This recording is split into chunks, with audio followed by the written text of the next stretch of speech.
Hey everyone, welcome back to my channel. My name is Antonia Gates. If you're new to this channel, I am the founder and CEO of Gates Science Incorporated, best known to my students as Miss Gates.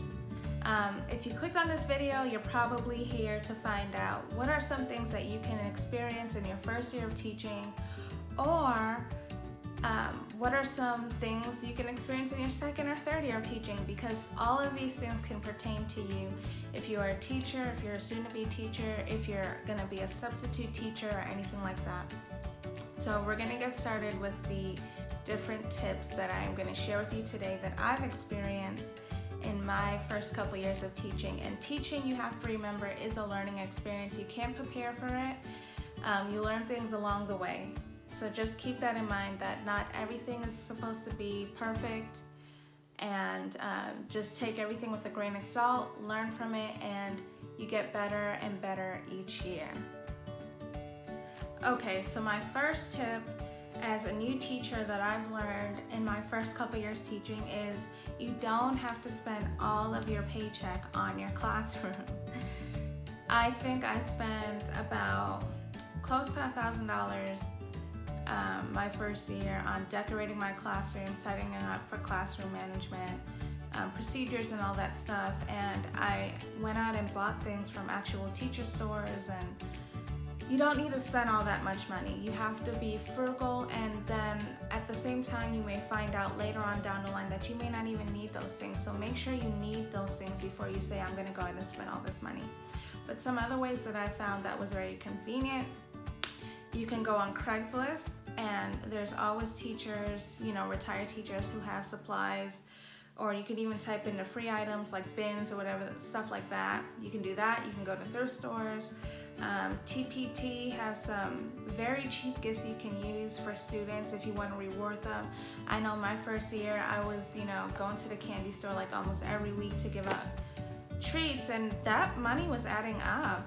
Spending money on candy to give out as treats when students were just fine with like a homework pass, or a hallway pass, or something like that, or extra credit.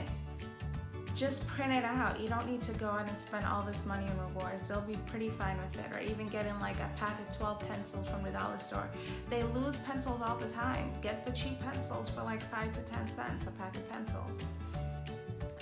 I know also Donors Choose is a good website that a lot of teachers use. I've never personally used it, but I've heard that it's really good to get some supplies for your classroom. I said Craigslist, let's see, Dollar Tree, sometimes even the dollar section in Target. I love Target, and you're gonna find out that a lot of other teachers like Target too. So don't go spending a lot of money your first year. Figure out what's best for you in your classroom beforehand. Don't just buy it just to buy it. Make sure it's worth it. Try not to spend, $1,000 like me. Most of those things that I spend that $1,000 on, I probably don't use as much anymore, but you live and you learn, right? Okay, and the second tip that I have for new teachers or any teacher that's in the field is do not get involved with everything. I know I was so excited my first couple years, and I've worked at different schools, so it's different. I worked at charter schools, I worked at public schools, and I've worked at, smaller schools and larger schools. And you get so excited being your first year in a new environment that you want to get involved, you want to learn everything, and that's fine. But just because it's offered, you don't always have to say yes. My first year in one of my schools, I did cheerlead. I was a cheer coach. I took on teaching 2 classes, and also assistant taught another teacher in one of their classes. I also was in grad school, and I packed on the pounds that whole first year teaching in that school. I packed on the pounds, I packed on the stress, I packed on everything because I thought I was Superwoman, and I do still think I'm Superwoman, but even Superwoman can't be there for everyone at every single time, you know what I mean? So just figure out what you really need to do. Take your time, your first couple of months in that new building, and figure out, okay, well, first, Do you have time to lesson plan for your classes? Okay, once you have time to lesson plan for your classes, what extra time can you put into other things in your school? Like, for instance, I did science club. Do you have time to stay after once a week? Because you also have to tutor. So do you have time for that? Do you have time we got to make sure you're calling parents as well, right? You got to make sure you have time to make your copies and all that. And if you're in grad school, you got to have time for that. So make sure that you prioritize before you say yes and do other things. You can definitely get involved with students by not doing all these things. They're gonna know that you appreciate them just by doing the smallest things, and your administration as well as other teachers would be thankful even if you're not able to do it. Okay?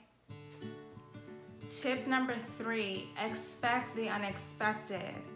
That's with any year of teaching, subbing, whatever. Expect the unexpected.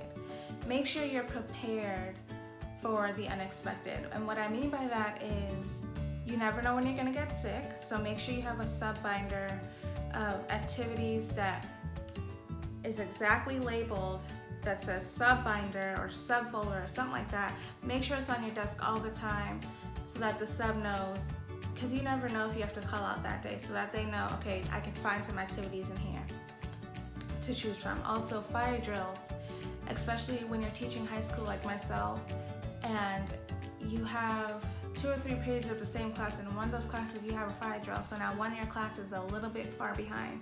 You have to be prepared for that. Or even if you're teaching elementary school and you have a fire drill or something like that, and you expected to get through this lesson, this part of the day today, and you did not quite make it because of the fire drill or an emergency drill or emergency situation, you have to be prepared for that. Also, copy machine breaking. That was something hugely that I learned in my first year of teaching. I always try to have, if I can, a week's worth of copies for my lesson. That way I knock it out, and then if they say, hey, the copy machine broke, I'm good, because I already got all my copies down pat. But sometimes you don't have time to make copies for the whole week, so at least try to make sure that you have the copies done the day before for the following day. If you try to do it that morning, there's going to be other teachers there trying to do the same thing, so just make sure you're prepared for that. Expect the unexpected. Also, for instance, students maybe you assigned a project and they're sick that day. You have to prepare for that, so just expect the unexpected. Tip number 4, you are there to be encouragers for your students, you are there to teach, you are there to be life changers, but you know what?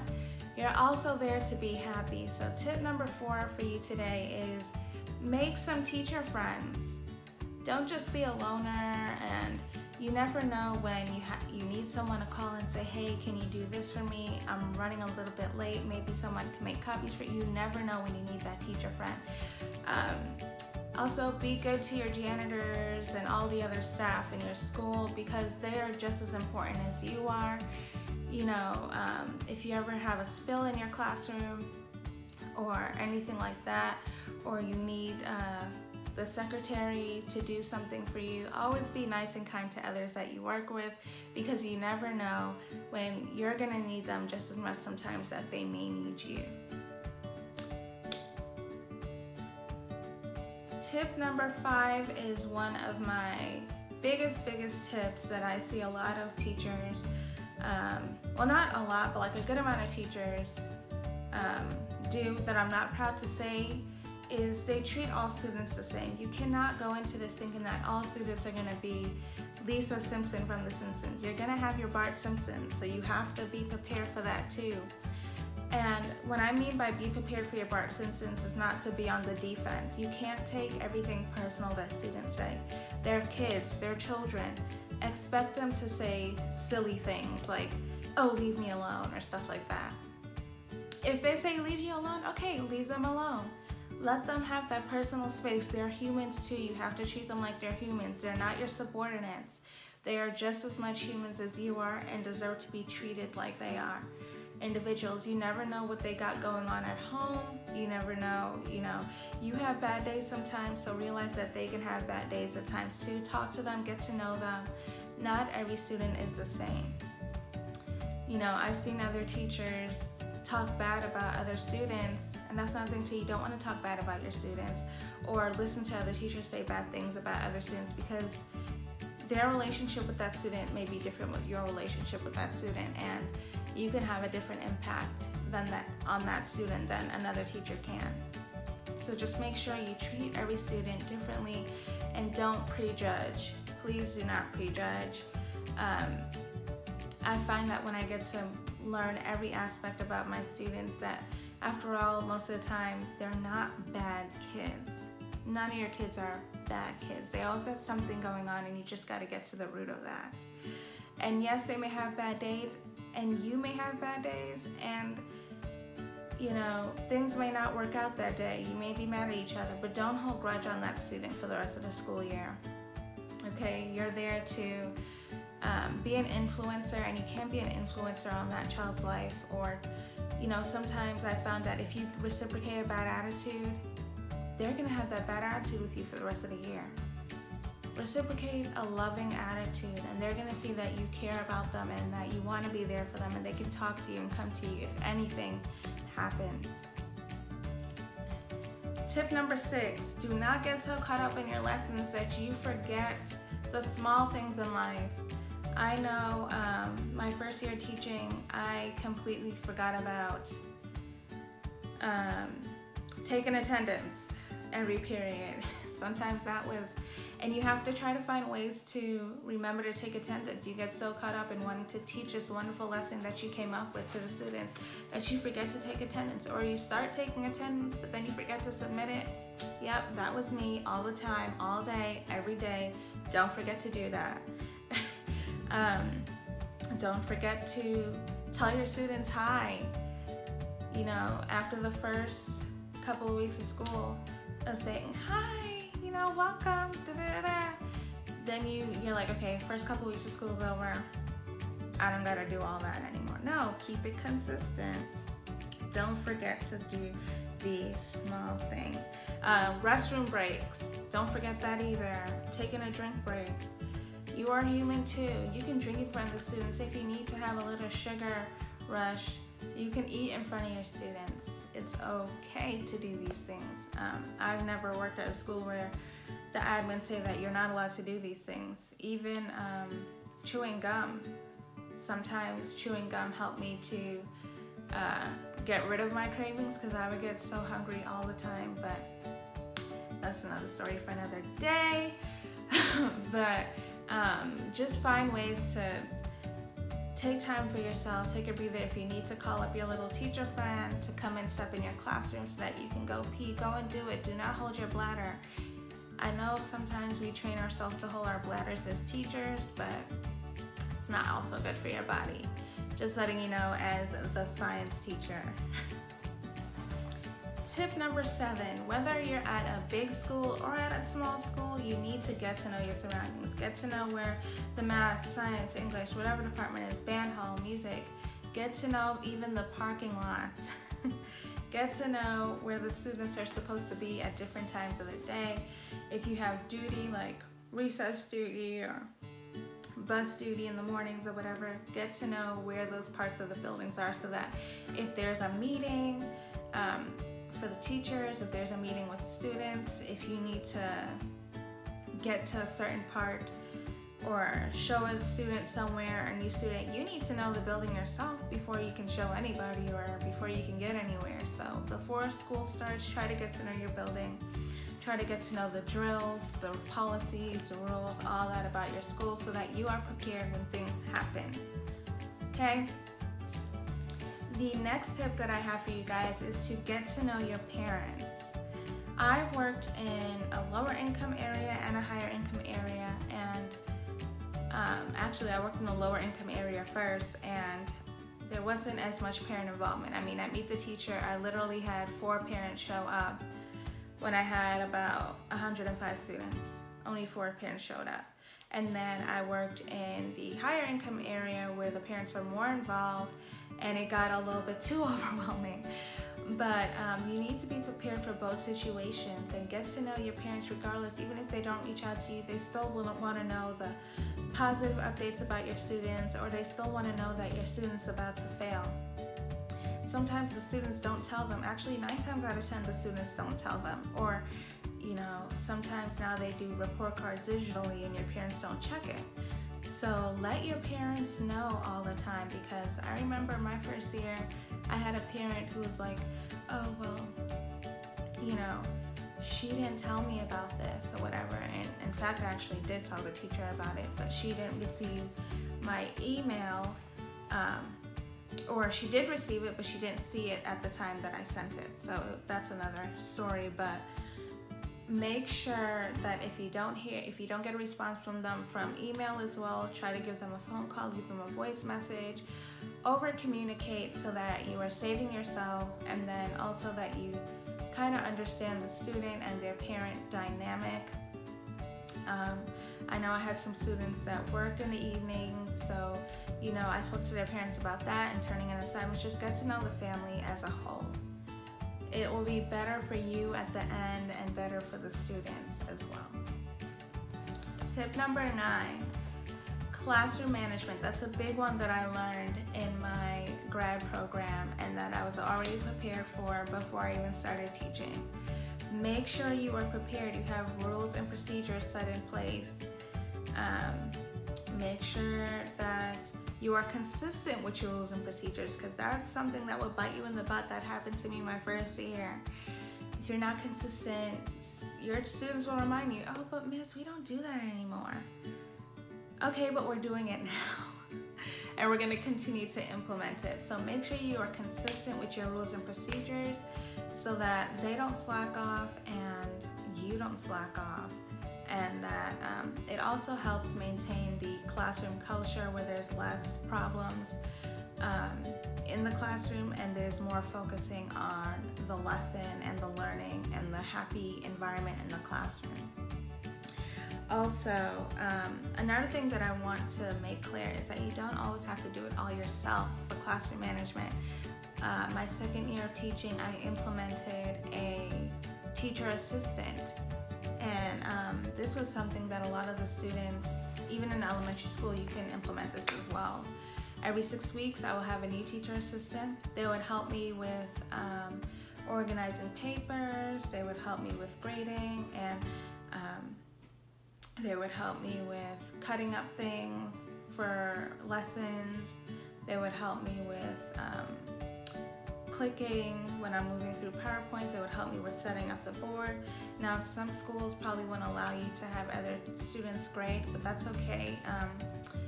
What I would normally do is I would have them grade like the lower things, like tests and projects and stuff like that. No. Quizzes, no. But like if it's like daily assignments or homework assignments, I'll just give them the key and they could easily help me that way. That also helped me a lot when I was doing the whole grad school cheerleading and all that stuff.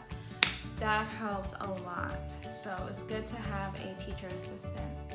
I'll have another video on that with my classroom management video on how I implement that in the classroom. I even have a form that I have the students fill out and they have to get recommendations and all that stuff. For elementary students, they can still get recommendations too from other teachers. So that way you weed out the serious ones from the non-serious ones. You only want students who you can trust and know that would want to do the job and want to help you and be reliable. So for my last and final tip, yes, we're getting to the last tip. Y'all, you are the epitome of everything in your classroom, right? You are the teacher, you are the leader. And it can be overwhelming, it can be stressful. My last and final tip is to take time for yourself. Take me time. When you go home, after spending time with your kids, if you have kids, or spending time with your husband or boyfriend or whatever the case may be, take time for yourself. Find a yoga class. I know I do yoga and meditation. That is something that's really been helping me just calm and soothe. Shopping with the girls, or even shopping with yourself. I like some retail therapy myself. Just find things that make you happy, whether it's like horseback riding, I don't know, going walks on the beach, something that you can find to do yourself. Even reading a book, I know some people enjoy doing that. Take 30 minutes to an hour out of the day for yourself to just do you and be happy. Even catch up on old shows that you can't catch up on, or recordings, or whatever the case may be. I hope you guys enjoyed this video, and stay tuned for more videos like this with teacher tips. Remember to subscribe, hit the thumbs up button, and I can't wait to connect with all the other teachers on here or any other YouTuber on here. Leave comments down below for any other suggestions for first year teachers that you have, and I will talk to you guys soon. Bye.